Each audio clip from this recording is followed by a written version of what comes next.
Alam niyo kagabi mga batid, bago ko sa bahay, nag-pray ako na pagpalain kayo ng Panginoon para madagdagan yung aircon natin at madagdagan yung pambayad pala. Siyempre, kasi di pa ganun lamig, ano ho? Kasi mataas yung ceiling natin. So, ang prayer ko na kayo ay lahat pagpalain ng Panginoon, pagyamanin ng Diyos. Okay? Para pag pinagpala kayo, the blessing ng Panginoon yan. Okay? Ephesians chapter 6, verse number 12. Okay? One verse, mga batid. Ready? Read. For we wrestle not against flesh and blood, but against principalities, against powers, against the rulers of darkness of this world, against spiritual wickedness in high places. Okay, tayo po yung manalangin. Heavenly Father, we thank you so much for the reading of your words this morning. I pray, dear Father, na huwag kaming alis sa dakong ito, hindi po namin taglay ang mga pagpapalang spiritual. Lahat na ito aking dadalangin, pinapasalamatan sa matamis sa plano ni Kristo, sa aming Diyos sa kabaligtas. Amen. Okay, please be seated. We are going to discuss this morning about weapons or weapon of spiritual warfare. So tayo po, whether we like it or not, tayo po involved sa labanan. Ibig sabihin, mga kapatid, mayroong personal na laban doon sa bahay ninyo, mayroong personal na laban sa sarili ninyo, sa umaga, pagkagising nyo sa umaga, you have your own struggle in life. O, di ba? Pagkagising mo sa umaga, makita mo yung mukha mo, struggle na yon, bira na yon, di ba? Kaya minsan, di ba, yung may kinasal, tapos sabi nung isipin mo, papaso na lang ha? Sabi sa akin, pwede mo nang break muna? Sabi ko, bakit mag-break? Ipapaso na lang. Kasi magre-retouch pa. O kasi nalusaw na yung ibig sabihin, dahil sa mga tawag doon, paganda, nalusaw na, so kinakailangang i-retouch. So doon tayo, mga kapatid, whether we like it or not, lahat tayo dito ay nakikipaglaban. Okay? So dito sabi ng Biblia, for we wrestle not against flesh and blood. So labanan po natin ngayon ay hindi po yung ating lakas, hindi po yung ating sarili. Yung makita nyo yung mga tao, di ba, nagbabodybuild, nagpapalaki ng mga muscles yan, di ba? So may kanya-kanya po mga kapatid na laban ang tao. Kung kayo ang tanungin ko, ano bang laban meron kayo? Ha? Mabuti pa yung gatas, batang may laban. Oh, di ba? May laban yung mga bata Anong gatas ba yun? Ha? Bonakid. Oh, yun pala yun. Oh. Alam niyo mga batid, may mga bansa ngayon who are at war.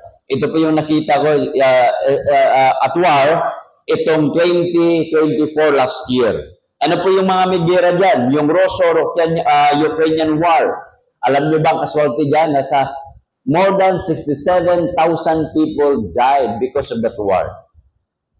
Meron naman tayong conflict sa Middle East, yung Israel-Palestinian, Palestine war. Alam niyo kung gaano karami ang mga tao diyan na nasawi na? More than 35,000 nasawi na. Maliban pa yung may mga naging homeless, yung mga nawalan ng kamay, nawalan ng paa, o di ba, nawalan ng mata. Sa Myanmar ngayon, meron tinatawag na civil war. Alam niyo ba kung gaano nakarami ang tao na matay diyan sa civil war na yan? Almost 14,000. Sa Sudan, almost 10,000. At ang pinakamahabang gera sa kasaysayan ng mundo, umabot po siya ng 708 years. Ganong katagal. Ibig sabihin, yung mga tao, first generation, second generation, third generation, fourth generation, fifth generation, nag-away-away pa rin. Minsan, di ba sa mag-aasawa, pag nag-away, magtatanim ng nagtatanim ng saging. Hanggat buhay ang saging na ito, hindi ko makakalimutan yung kasalanan mo. Aba, pambihira, namunga yung saging, nagsaha naman. After 1 year, dumami yung saha. O, hindi dumami. Paano mo ano yan? Itinanim mo yung isa. Paglipas ng taon, dumadami yan. Minsan ganun ho tayo. Inaalagaan natin yung sama ng loob. Okay? Ito mga kapatid, yung mga latest na mga weapons ngayon na ginagamit, kasi sa bahay, pag kayo mag-away sa relasyon nyo, ayoko lang yung mga lalaki ha, wag lang gamitan na ano. Kasi yung social media, di ba? Sinasampal yung babae, sinusuntok yung babae. Ginawa ng Diyos yung kamay natin, mga lalaki, para wag saktan yung mga babae. Okay lang yung magtaasan nyo ng buses. At least boses lang. Magkatalsikan man kayo ng laway, lumipad mo yung postiso, at least hindi kayo nasasaktan. Okay? Pero yung pagbuhatan mo, ibang usapan na yan. Para kami ni Mrs. Aaway kami ganyan eh. Nasa third floor siya, ako nasa baba, edi sisigawan talaga kami. Di ba? Sabi ko, bakit kasi ganito yung bahay na ito? Nasa taas siya. Naglalaba. Ako naman, nandito, nag-aaral, di ba? Hindi pag sinabi, Daddy, saan ka? Hindi sisigaw ka. Nandiyan ako sa baba! Para marinig. Nagagalit. So, mayroong ganun mga kapatid. Tatalo. Ito po yung mga deadliest weapons mga kapatid na ginawa ng mga tao. Alam nyo yung number 1 is nuclear weapon. Ang nuclear weapon, pag yan po ay pinakawalan, automatic po yan. 250,000 ang casualty. Sipin nyo. Ganun katindi ngayon. Alam nyo ba kung gaano karami ang nuclear weapons ng Amerika, ng China, at saka ng tawag doon, ng Russia? Thousands po yan mga batid eh. Ang Amerika, mayroong 6,000 yan. Ang China, mayroong ganun din. Ang Russia, mayroong ganun. My goodness, pag yan po ay magsipagsabayan, kaya yung Biblia ho natin sa Revelation, nung sinasabi, 1/3 of the men died. Revelation niya, di ba? Ibig sabihin, yung mga nuclear weapons na yan, hindi po yan dinisenyo para gamitin po sa museum yan. Nakuha niyo ba mga kapatid? Hindi po yan. Ginawa po ng tao yan. Millions of money are being invested there. Kita nyo? Sa Pilipino, hindi tayo nag-invest ng nuclear. Tulay nga lang, bagsak na eh. Nuclear pa. Tulay nga lang. Dinaanan lang ng, anong dumaan doon? Isabela? Truck lang, bagsak na. Kung tayo, gagawin natin yan, substandard, kunurako to materialis, baka sasabog yan dito sa atin. Sipin nyo. Kaya nung araw, tinagurian siya, yung President Marcos nung araw, yung senior, na pinakamatapang na general. Tinaas niya yung nuclear nung araw eh. Nag-iisa lang yan, pero takot yung buong mundo eh. Nung tinaas yan, anong ginawa ng China? 29 intercontinental missile nakaharap sa Pilipinas. Anak yung presidente ngayon, Marcos. Kaya nagigilaiti na naman yung tawag doon, yung China. Wala tayong magawa eh. Kasi nga, kung mayroong First World War, mayroong Second World War, abay naghahanda ng mundo ngayon ng Third World War. Sabi ng China, Pilipinas, alisin nyo yung mga storm missile. Kasi meron tayong mga storm missile dyan. Ang sabi ng Amerika, this is proven and tested. Yung mga armas na yan, nasubukan na yan for 2 years doon sa Ukraine. Kaya sabi ng Amerika, proven and tested. Yung mga missile ng China, hindi pa proven and tested. Kaya sabi ng China, alisin nyo yan. Di ba? Alisin nyo. Ayaw ni President Marcos alisin eh. Bakit ba? Di ba? Tama naman. Kasi kung akong tanungin, ba't ko alisin? Nilagay na nga ng dyan eh. For free, di ba? For free. Submarines, wala tayo niyan. Guided missiles, meron na yan dito. Ang wala tayo, biological weapons. Wala ang Pilipinas niyan. Mass destruction. Saddam Hussein, ang gumamit niyan. Doon sa Kuwait, daming namatay doon. Sipin mo. Ngayon, alam nyo ba, noong First World War, Second World War, yung atomic bomb, alam nyo ba kung gaano kalaki atomic bomb? Ganun lang, kalaki yan. Pag hinulog yan, Hiroshima, Nagasaki, ubos. Hanggang ngayon, hindi pwedeng tirhan. Sipin nyo. Ngayon, kasing laki na lang ng kamao, yung pwedeng pupugsaw ng isang syudad. Kaya, yun po ang problema natin. Okay? So dito mga kapatid, ano ba yung mga weapons natin for our spiritual warfare? So dahil weapons ang pinag-usapan natin, alam niyo ang Panginoon, meron din siyang weapon. Okay? Dito tayo sa 2 Kings. Tingnan po natin ang kasaysayan mga kapatid. 2 Kings chapter 13. Tingnan po yun yung Biblia. 2 Kings chapter 13.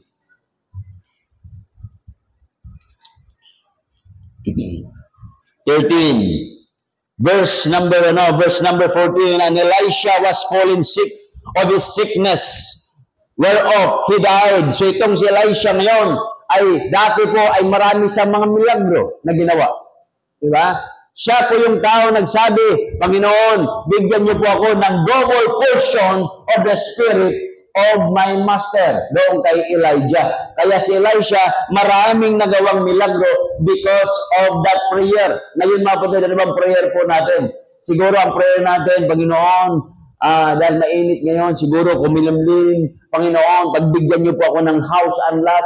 Di ba, Panginoon, bigyan niyo po ako ng sasakyan. Panginoon, bibigyan niyo po ako ng pera.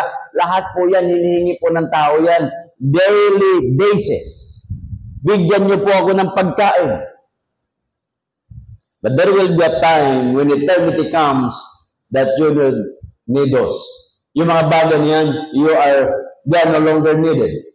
Hindi mo na kinakailangan na sakyan because there is no cars in eternity. Hindi mo kailangan yung tahanan. By the way, yung King James nakalagay dyan, let not your hearts be troubled, you believe in God, believe also in me. In my Father's house are many, what? Mansion. King James yun. Di ba? Mansion. Tingnan yun. Paano mga brad? John 14, verse number 2. Dapat pala, dalawa laptop natin. May laptop na dito, kaya ito sinara ko. Kasi, itong pulpito na ito, may laptop dito, may projector dito. Kasi may screen yan eh. Di ba? Screen. Hindi pa na nila yung screen na baba. Tawag doon. Kaya naman yung gamitin ba, di ba? Yung projector. Susunod pag-aralan ninyo. Si projector yun.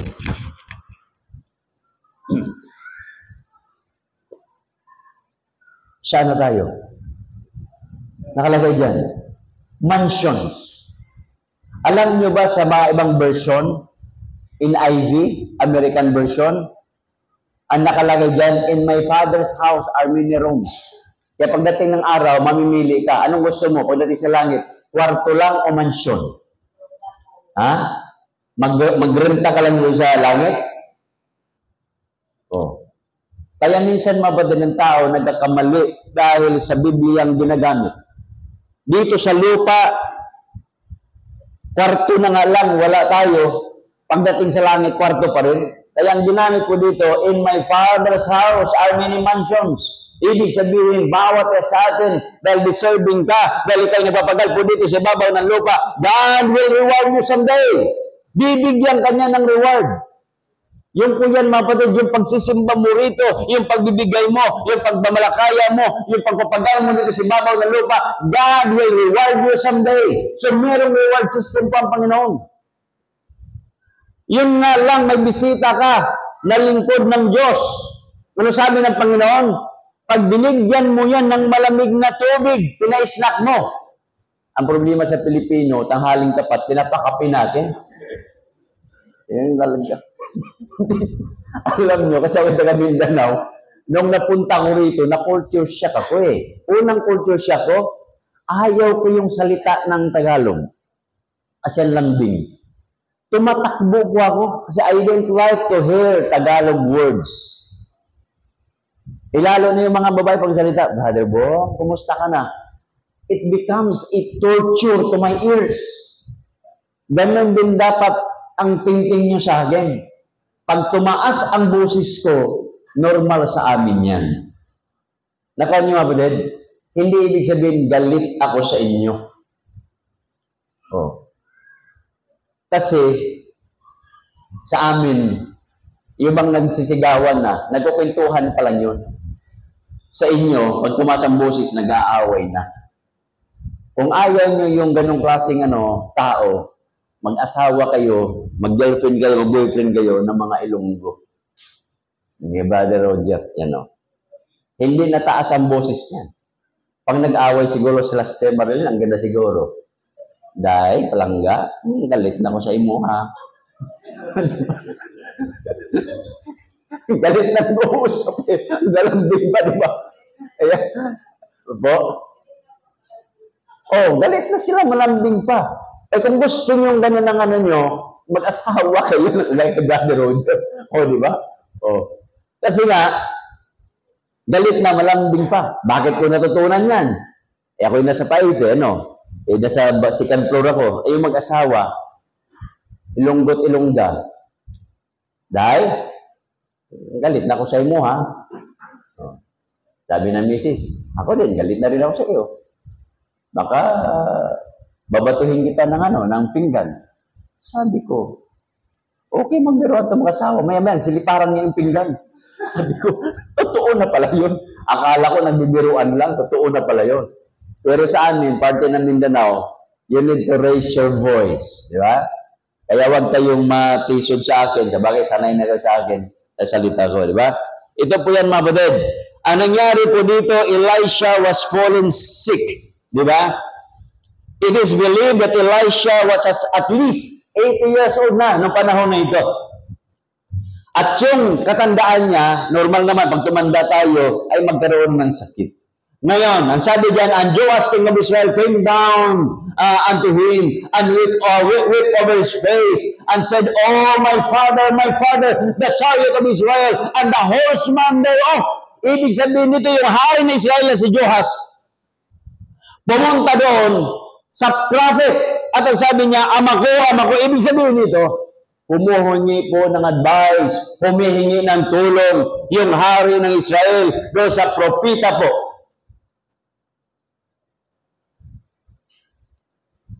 Ang kagandahan lang dito kay Joash, he knew the word of Elisha. Alam nila ang halaga ng pastor. Alam nila ang halaga. Kita mo ngayon, yung mga politiko, alam nila halaga ng pastor. Sa bahay, may kumatok na sa akin. Dala ng box. Oh. Diyan po ba si Pastor Bong? Bayaran, box. Puno yun. May laman yun. Kita mo itong mga ito. Nung araw, o nung last month, tatlong konsyal ng dati-rati, wala pang eleksyon. Hindi naman ako batiin ng mga yun. Ay, pastor, kumusta po kayo? O, di ba? O, alam nyo na, ibig sabihin noon. Birthday ni Padre ng 27. O, may pumunta rito. Morning po, nandiyan po ba si tatay kasi birthday niya? O, may binibigay po si Mayor. Okay O, last year, wala namang ganun Dapat nyo? O, wala namang ganun Last year, walang ganun. Yan lang. Ngayon po yan, Obeded. Yung word, itong si Joash, hari ng Israel, alam niya kung anong halaga ng propeta. Kaya ang sabi niya dito, Oh my father, the chariot of Israel, and the horseman thereof, nasa gera po kami, surrounded po kami ng mga Syrians, aatakihin po kami, at yung mga sundalo ko, yung mga horseman ko, yung mga mandirigma ko, nandyan po yan. By the way, dapat tayo mga kapatid, maintindihan natin, na yung mga farmer dapat, ginagalang natin yan. Yan nangyari doon sa, saan ba yun? Yung LTO, di ba? Kaya nag-comment ako doon eh. Sabi ko, nabuang naman yung atong kalibutan. Kaya yung mga taga-LTO, mga buang-buang na.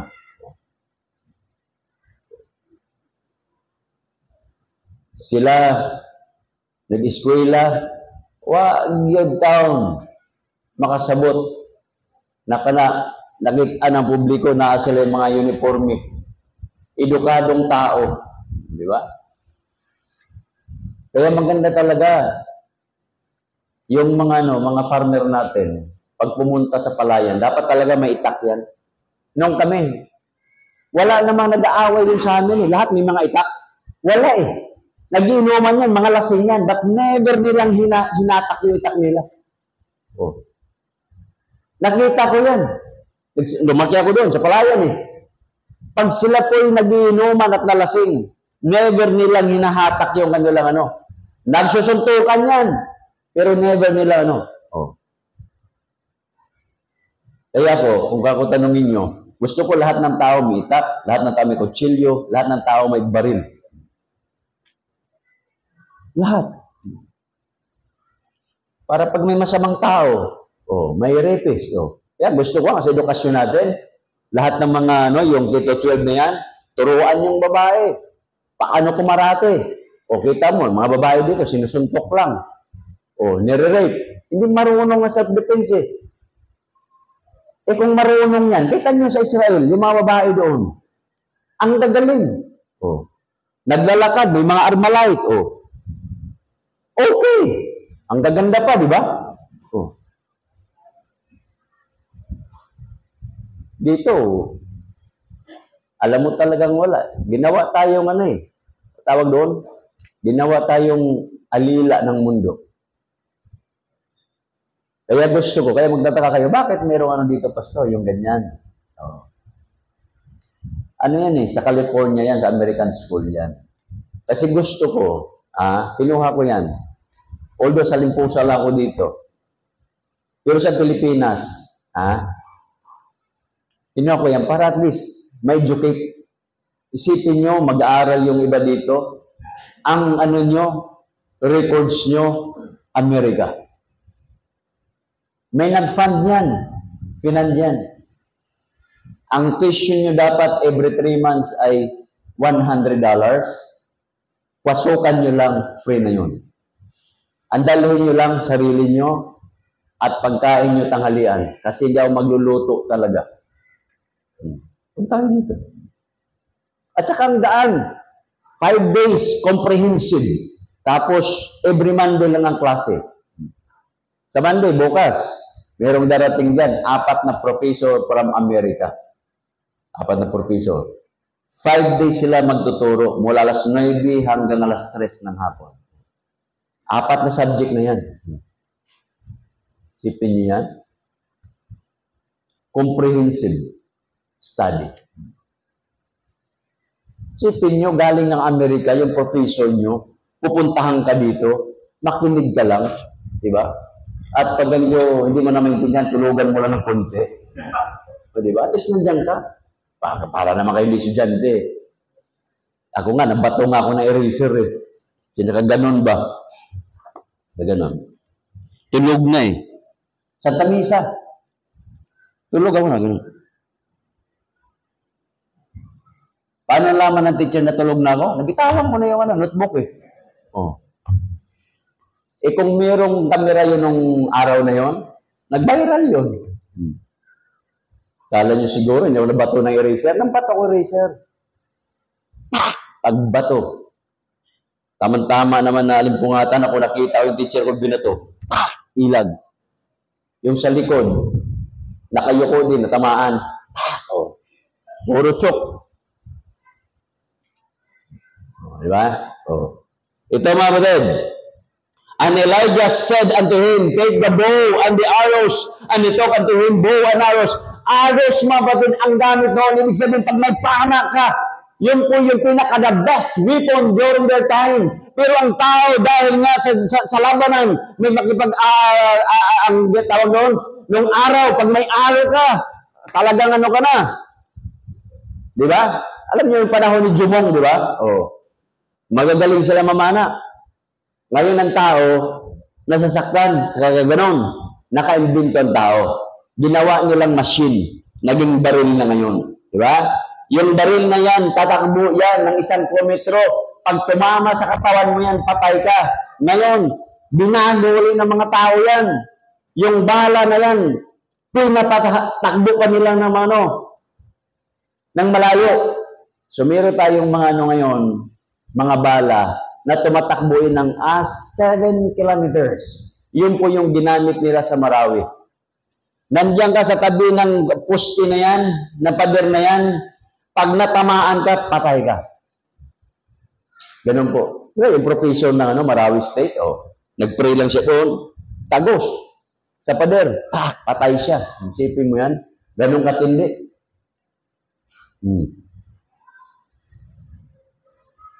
So dito ngayon, si Elisha, ang sabi dyan, ang 16, and he said unto the king of Israel, put your hand upon the bow, doon sa gamit mo, and he put his hand upon it, and Elisha put his hands upon the king's hands.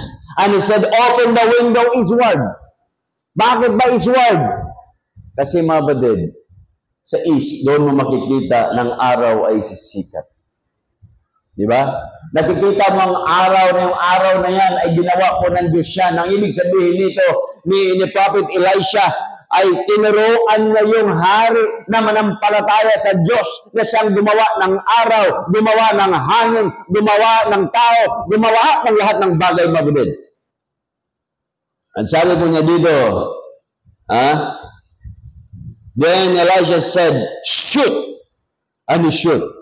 And he said, at sinabi ni Elisha, the arrow of the Lord's deliverance and the arrow of deliverance from Syria. So ang weapon na ginamit po dito is the arrow of the Lord's deliverance. Yun po yan, arrow.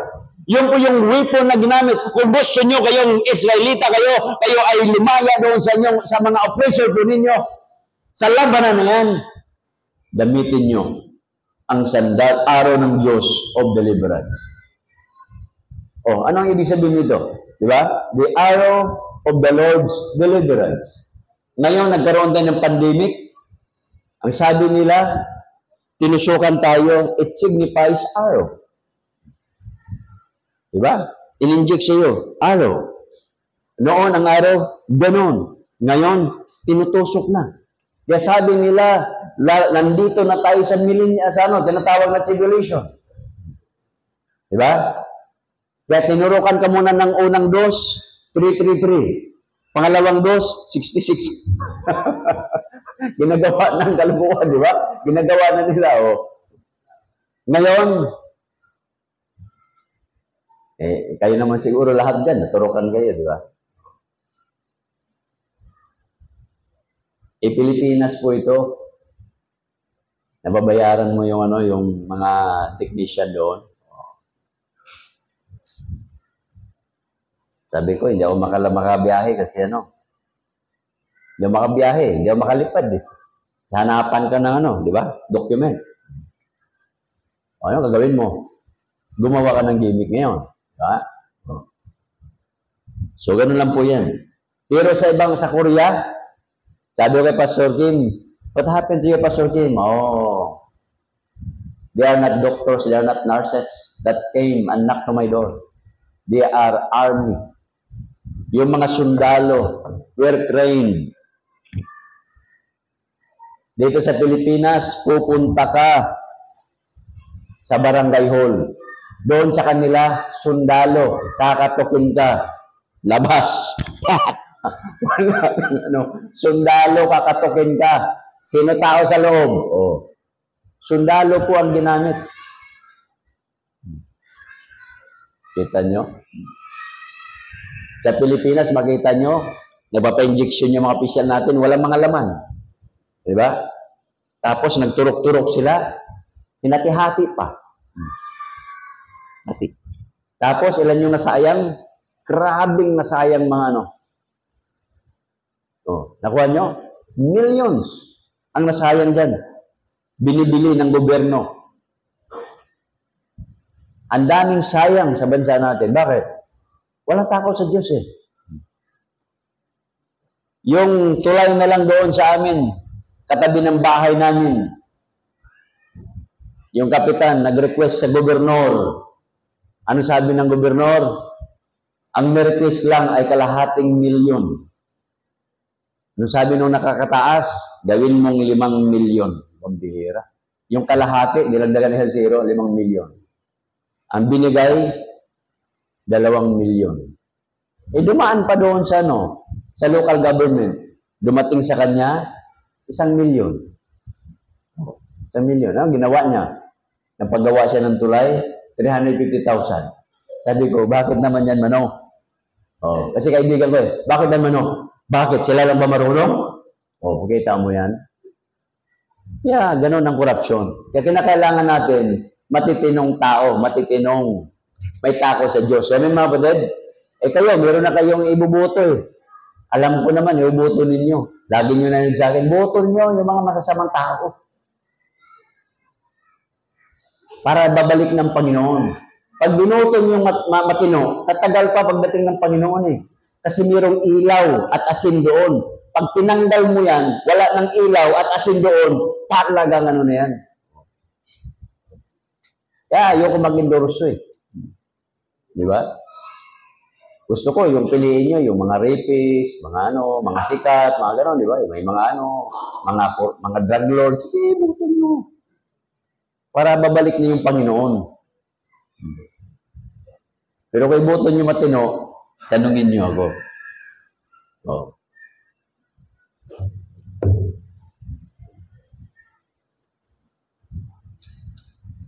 Ano pa dito? Si Elisha. Sabi dyan, verse number 17. And then Elisha said, shoot, and he shout, and he said, the arrow of the Lord's deliverance and the arrow of the deliverance from Syria. For you shall smite the Syria in Apit till thou hast consumed them. And Elisha said, take the arrows, and he took them.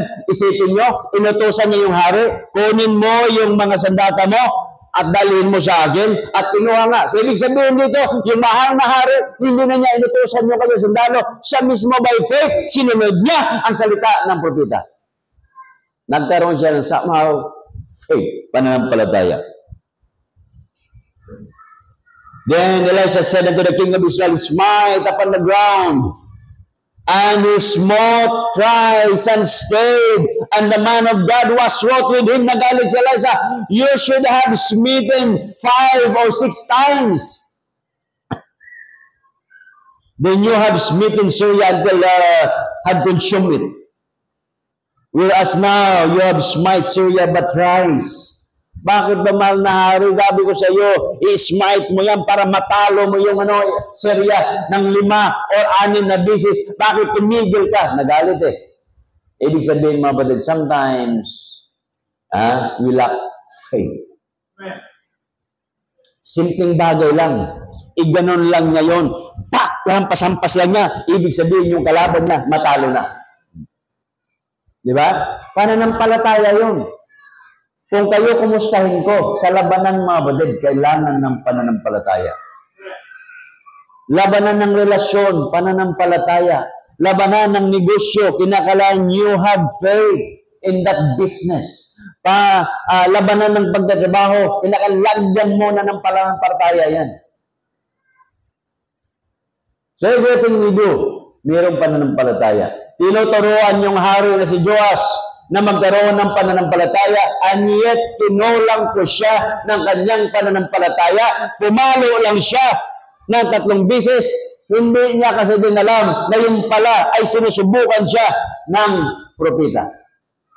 There are times in our lives, sinusubukan tayo. Kaya yun mga kapatid, sa mga sundalo ng Israel, nanalo kami ng 3 beses, okay na yun. Di ba? Pero hindi po doon ang labanan mga kapatid. Spiritual warfare po ang pinag-usapan natin. So ito po yung dito sa panahon ni Elisha at ni King Joas, that is called the arrows of deliverance. Okay? Ngayon, dito tayo sa Job. Job. Chapter 6. Verse number 4. For the arrows of the Almighty are within me. The poison whereof drinks up my spirit. The terrors of God set themselves in array against me. Nakalagay dyan, for the arrows of the Almighty are within me. Mga kapatid, dumating na ba sa buhay ninyo na sinasabi ninyo, nasaktan po ako, nabigyan po ako ng sakit? Alam nyo, itong si Job. Sinubok po siya ng Panginoon. So kung kayo ang tatanungin ko, kailan po kayo sinubok ng Diyos? Ito si Job, sinubok siya. Kaya ang sabi niya, for the arrows, parang pinana ko ng Diyos. Tumagos po yan. The poison thereof. Poison kasi nung araw, pag ikaw na sa labanan, kinakailangan yung iyong arrows, mga kapatid, yung sandata mo, itubog mo yan sa lason. Kasi pa ang kalaban mo, natamaan mo, hindi rito, buhay iyon. At least pag pinana mo yung kalaban mo, nadaklisan yung mukha, buhay yun, di ba? Piklat lang. Kasi milason, mamamatay siya doon. Ganon ang sinabi ni Job. The poison thereof drinketh up my spirit. Para ba yung ibig ba sabihin nito, ako po'y napana ng Diyos. Ako po'y nasaktan ng Diyos. Bakit? Sinasaktan ba tayo ng Diyos natin? Sige nga, tanong kayo.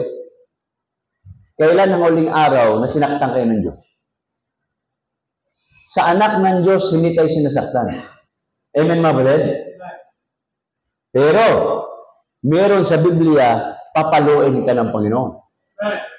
Chastisement yun. Di ba? Bible study ko doon sa Marcos Highway. Magsisimba yan. Linggo-linggo. Pero, mula Lunes hanggang Sabado, reklamo yung misis niya, Pastor, walang binibigay sa akin na pera yan. Bakit? Mahilig sa inyong yan. Ito na ngayon. Kilala ni Brother Tereso ito eh. Nanay ba niya Nanay niya to? Tatay ni?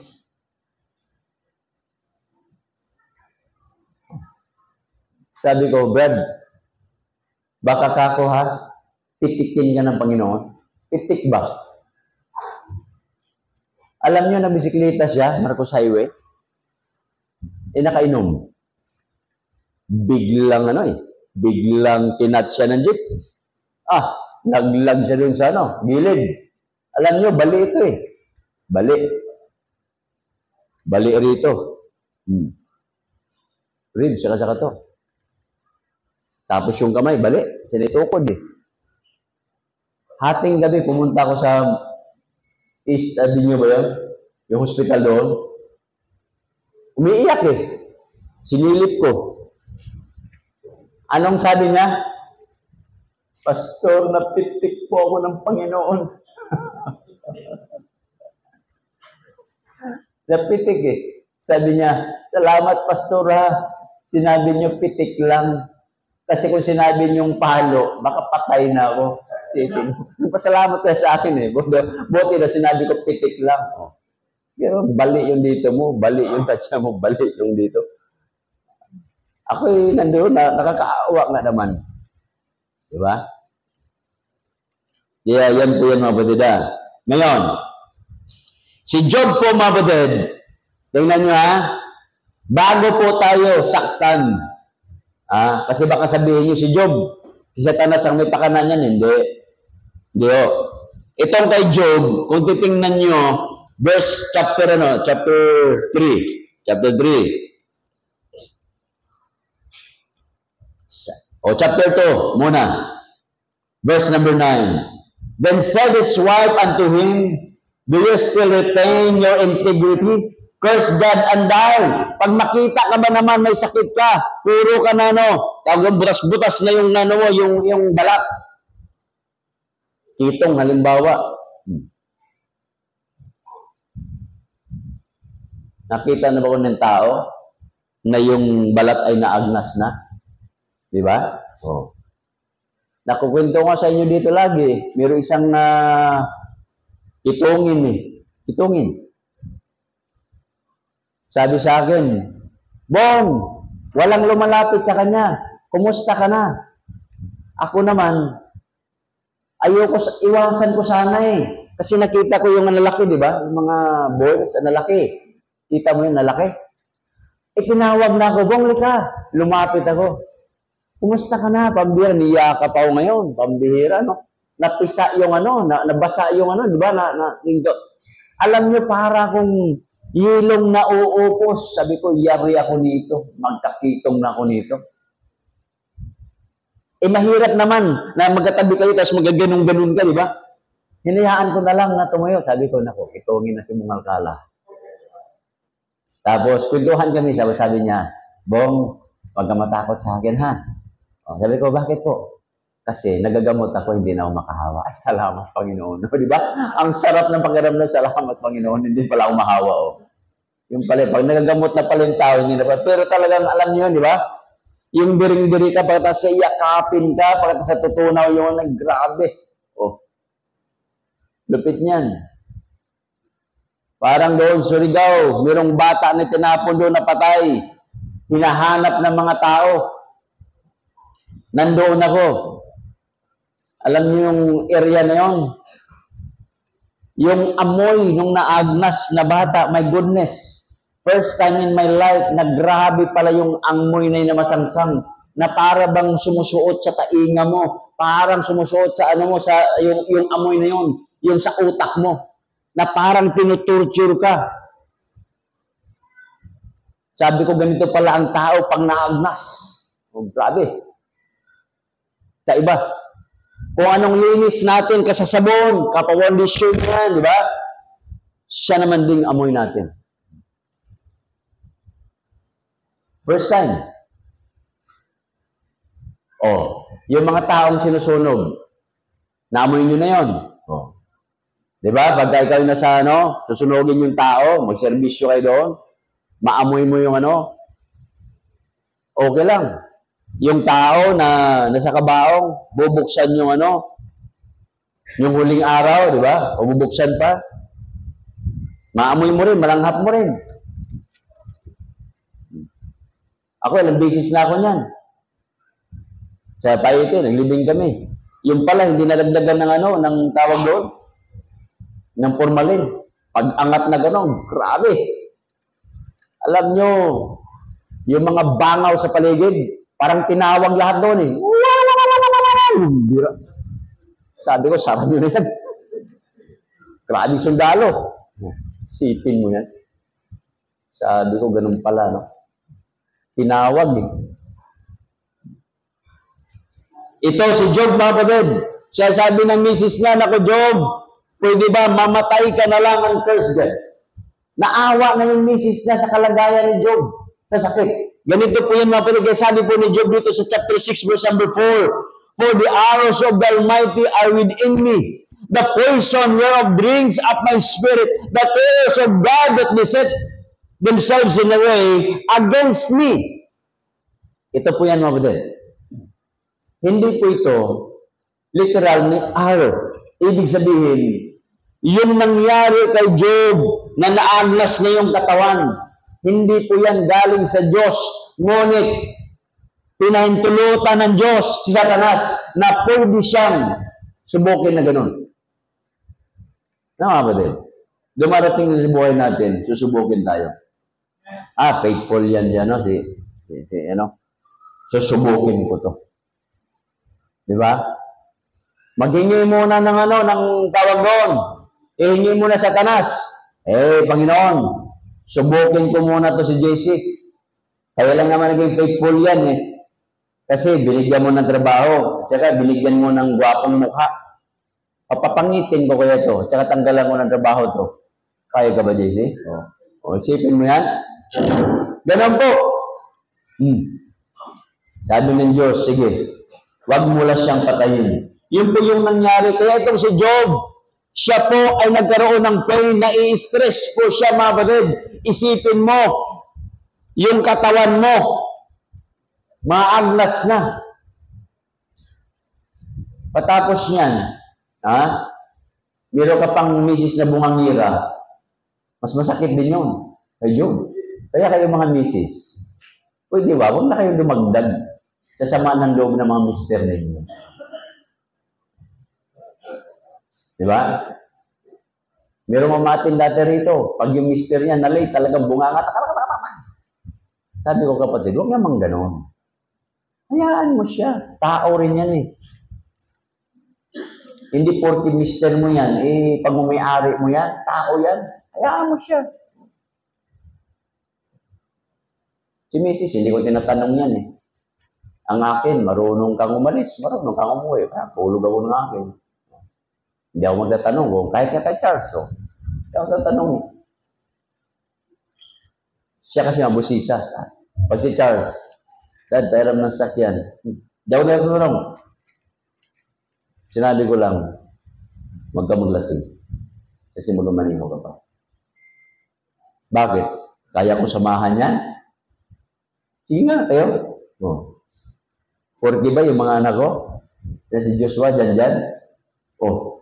Pag lumaki yan, ngayon nga lang, tinuturuan ko na paano minom eh. Oh, so, ala. Kung matuto yan sa mga kaibigan ko, sa mga kaibigan nila, di ba? Sino magturo niyan? Ako. Oh. Tiga. Cheers. Sabi ni Joshua, di ba dad sa bear house, merong babae sumasayaw? Oh, gusto mo, nanay mo eh. Sayo na din. Kadiri. Oh. Tinuturuan ko eh. Si Joshua. Oh. Tinuturuan ko. O, kasalanan ba yun? Hindi. Tinuruan ko sila kung anong lasa. Pero si Garillo hindi na. Sabi ko, anak, yung tatay, yung lolo nyo, si Pader, tinuruan ako ni Pader eh. Bong, huwag kang magsigarilyo. Sabi ko, bakit pa? Wala ka naman tambutso. Oo nga, no? Kung gusto mo, hit-hit, huwag mo ibuga. Hindi ko naman kaya yon. O di, huwag yan ang sigarilyo. Sabi ko, tama yung sinabi ng tatay ko eh. Hit-hit mo, tapos lagay mo lang doon. Sasayang ka lang ng pera. Pero chain smoker din ako nung araw.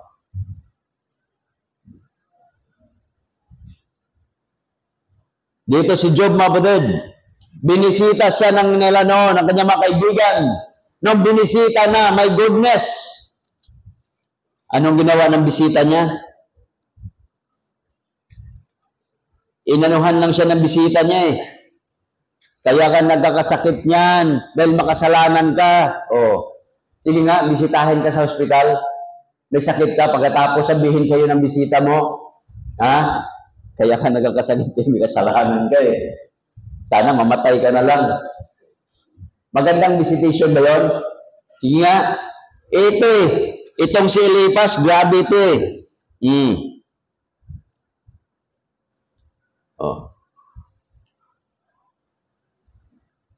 Chapter 4.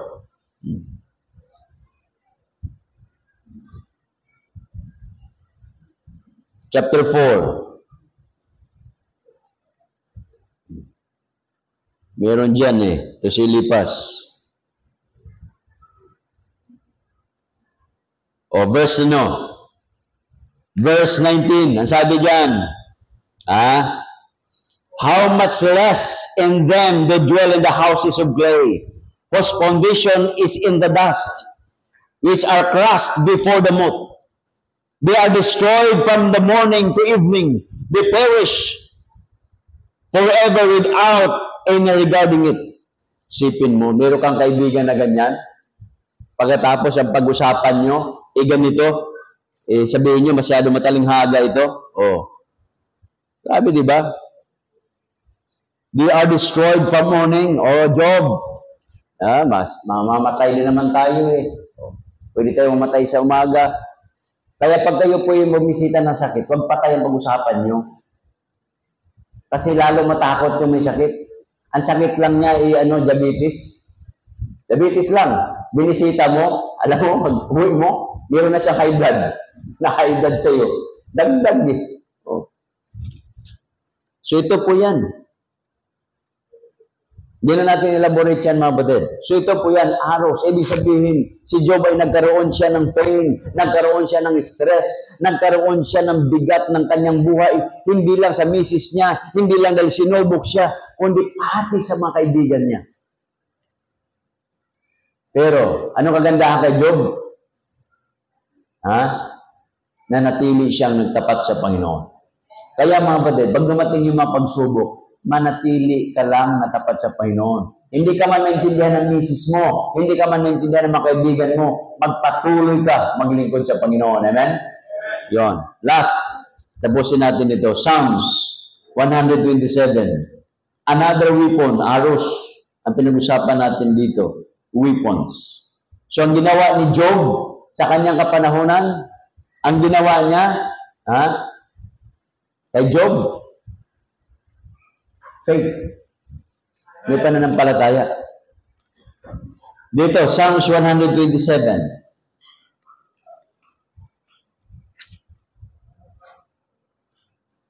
Lord, verse number 3, Lord, the children are the heritage of the Lord, and the fruit of the womb is his reward. The arrows are in his hand. The arrows are in the hand of the mighty. So are the children of his youth.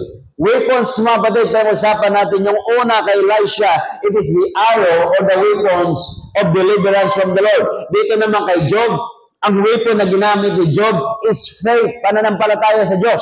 At dito naman sa Psalms, ang ginamit na weapon dito is to train the children. You need to train your children. Kung ang bansa po natin, mga kapatid, we are looking forward na matino po ito. Tayo hangang-hanga tayo sa Amerika ngayon dahil yung presidente nila abay nagpe-pray. O di ba? Sipin nyo.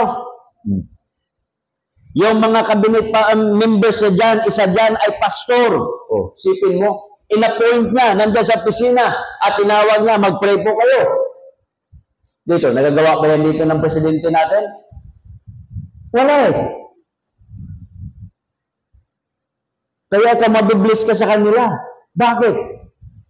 May presidente na bago mag-cabinet meeting, mag-pray muna.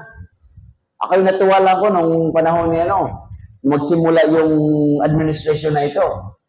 Nung unang meeting nila, sabi ng presidente natin, si Bongbong, sino po ang mag-pray sa atin? Nag-volunteer itong si Inday Sara. Ako po. Mahal na Pangulo. So, nag-pray siya. Di ba? Sabi ko, wow, kung bawat cabinet meeting ganito, ang ganda siguro. Kaso lang, wala eh. Wala mga prayer sila, kaya nag-away-away sila eh. Ang problema ng Pilipinas, pag yung isang pamilya nagkaroon ng kapangyarihan, aawayin yung isang pamilya, puro pamilya nag-away-away. We always divide the spoils in our country. Hindi dapat yun. Nagiging personal, nagiging family matters because of power. Ang yaman ng Pilipinas. May gunis, maniwala kayo. Kailangan lang natin matinong mga tao.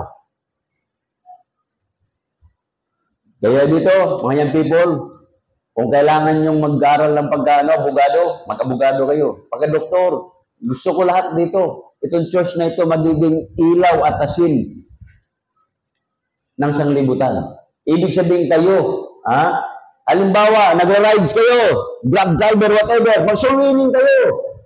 Nasa kutsi ka, swimming mo yung pasahero mo. Kaya dyan, madali yan habang nagmamaniho, di ba? Pag mabilis na, sir, pagka nabangga tayo, saan ka kaya mapunta? Nabis ka na naman.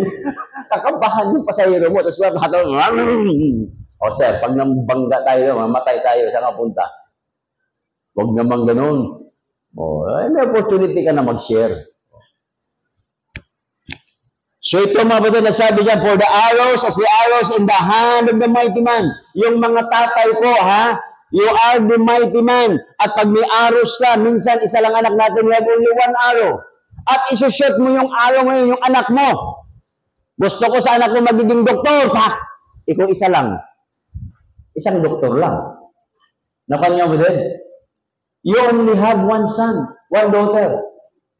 Kaya mga kapatid, hindi dito masama, danubahan niya ang anak ninyo. Wala akong sinabi sa Biblia, pag nag-asawa ka, isa, dalawa, anak mo, magpakarami kayo, sabi ng Panginoon, di ba? Go ye therefore and multiply.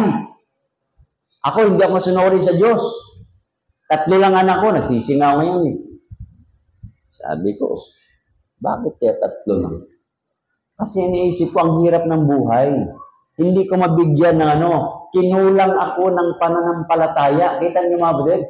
Pero kung marami kang arrows, Anak, maging doktor ka pa, doktor. Anak, maging engineer ka pa. Anak, maging piloto ka pa. Anak, magiging ano ka, abogado ka pa. O, anak, magiging ano ka, military ka pa. O, anak, meron ng kuya mo, meron ng doktor, meron ng abogado. O, mag-graduate ka. O, diba? Kumplito. Masaya ang buhay mo. O, inuli. Ang uhuli din niya, kuya niya. Pambihirap na. Nasuntok ng kuya. O kaya nabaril ng kuya. Punta din siya sa kuya. Hospital eh. O. Ngayon, kakasuhan. Hindi kuya siyang abogado. Absulto. Di ba? Ang ganda. Kaya dito mga batida, tayong mga tatay, yung mga anak natin, they are arrows. Nung araw po, wala pong insurance nung araw. Ang insurance nung araw ay yung mga anak. Nakuha niya ba din? Kaya sabi po ng banal na kasulatan, train up a child in the way he should go. Pag tinuruan mo yan, nag-invest ka ng pagmamahal, nag-invest ka ng kalinga dyan. Pag ikaw ay tumanda at ikaw ay nanghina na, yung investment mo, babalik sa iyo yan. Kakalingahin ka, mamahalin ka. Because you invested in them.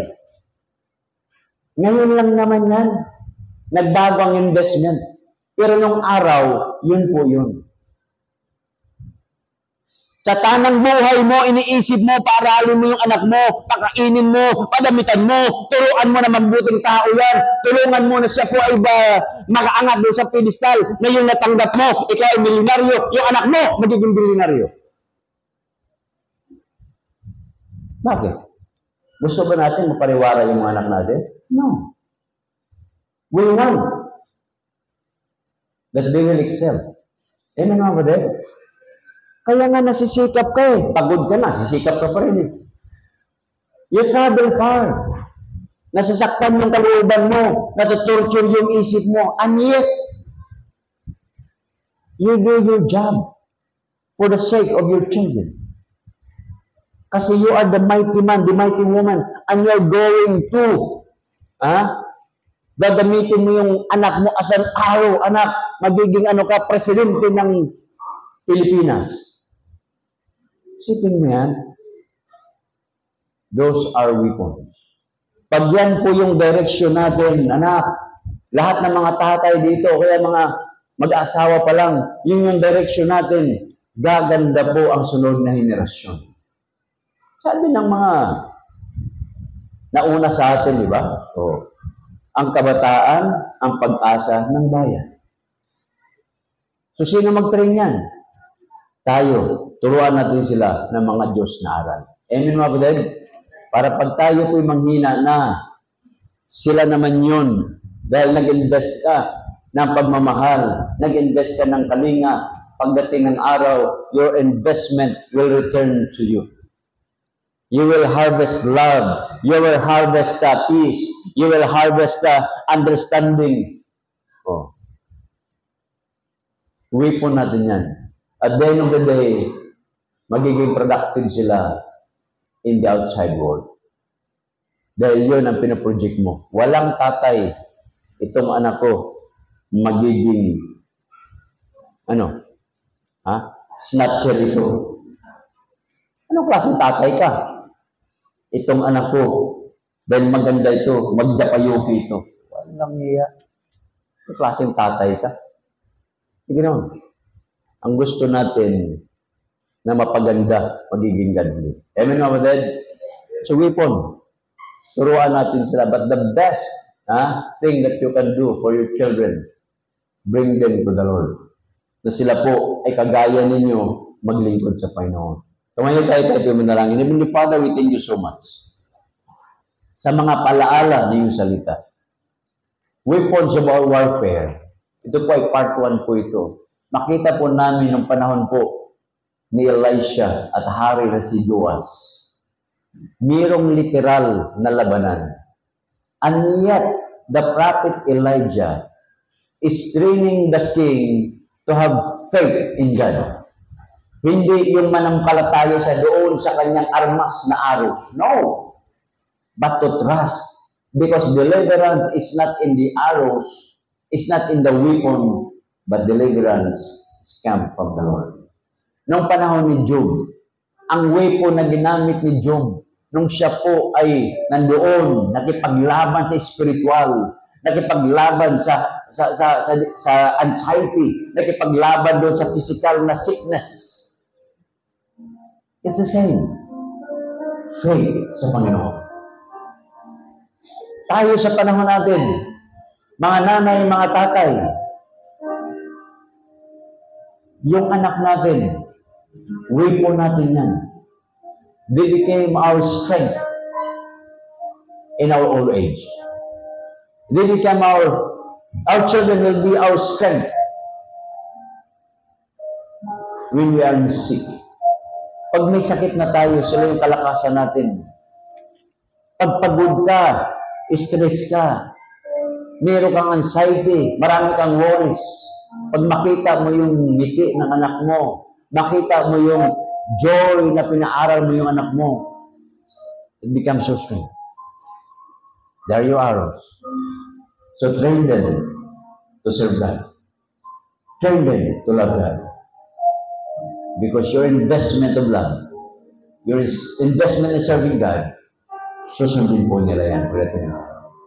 If God has something for you today, and God is speaking to us right now, please do come.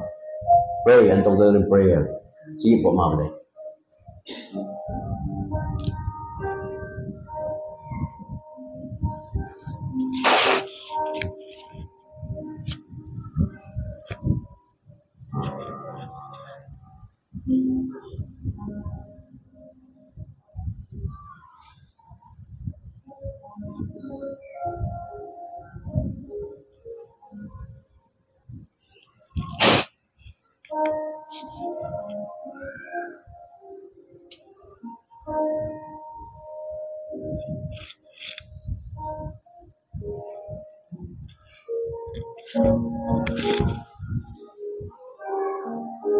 Heavenly Father, we thank you so much sa mga palaala po ninyo.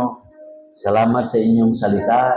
Salamat sa mensahe. Salamat sa mga palaala. Habang kami po yung pagsamantalang paghiwalay, ingatan niyo po ang bawat isa amin. Makita niyo po kami na tapat patuloy na nalingkod sa inyo. Mapatid po namin ang hina, palakasin, nagalamdaman, pagalingin. At hari nawa, O Diyos, makita mo kaming daluyan ng pagpapala sa iba.